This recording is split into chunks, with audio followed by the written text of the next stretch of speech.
Hi, welcome back to our Shadowrun Online Kickstarter campaign, and as you've seen, we've got a couple of new things happening.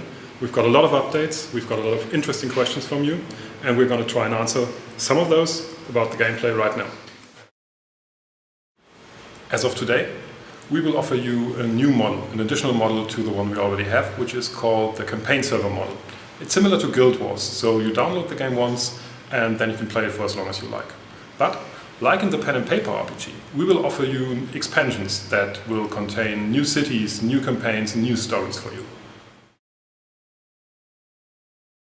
You can play the game any way you want.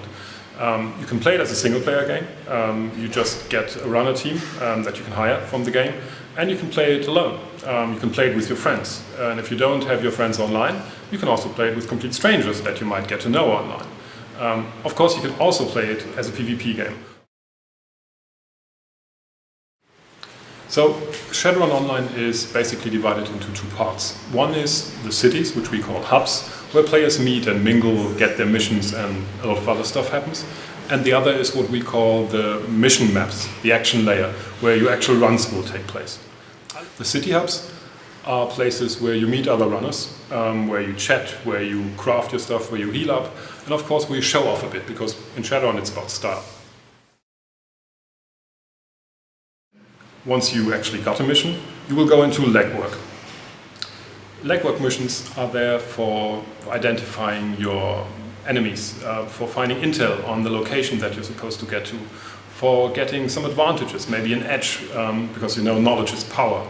So legwork is all about finding out stuff, preparing your run. Legwork missions can also be dangerous.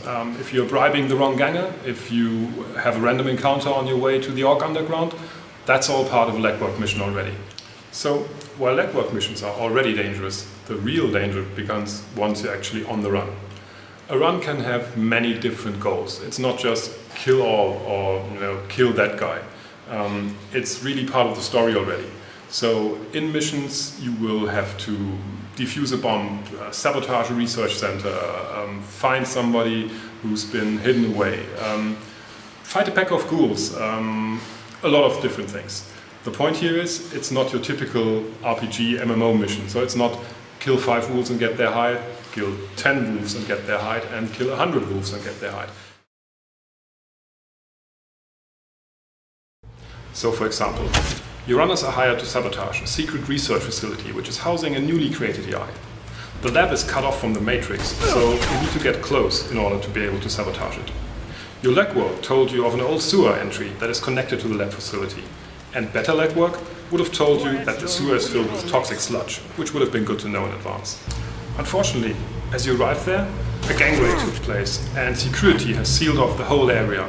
So you need to fight your way in and then find a way to actually get to the sewer access gate.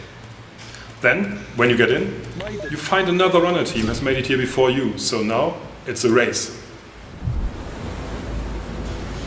Now, depending on whether you sabotage the research facility or not, this may in turn free the AI inside the facility and unlock new missions. And of course, the sabotage could be hurting Evo, who run the lab, and the stock market prices for Evo would fall live as your mission succeeds. So, your success in a mission or your failure will affect the world.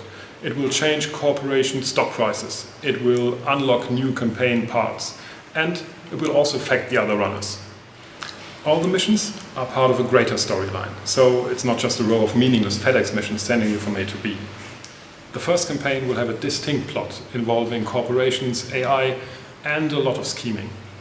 But not only that, the collective actions of all the players will decide on how this story will unfold.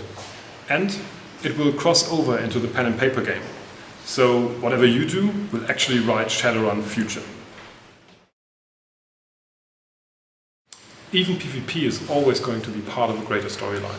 It might decide on corporate stocks rising and falling, or it might decide on which gang controls the turf in the cities. Hell, you may even want to become one of those gangs by teaming up with other runners. Thank you for listening.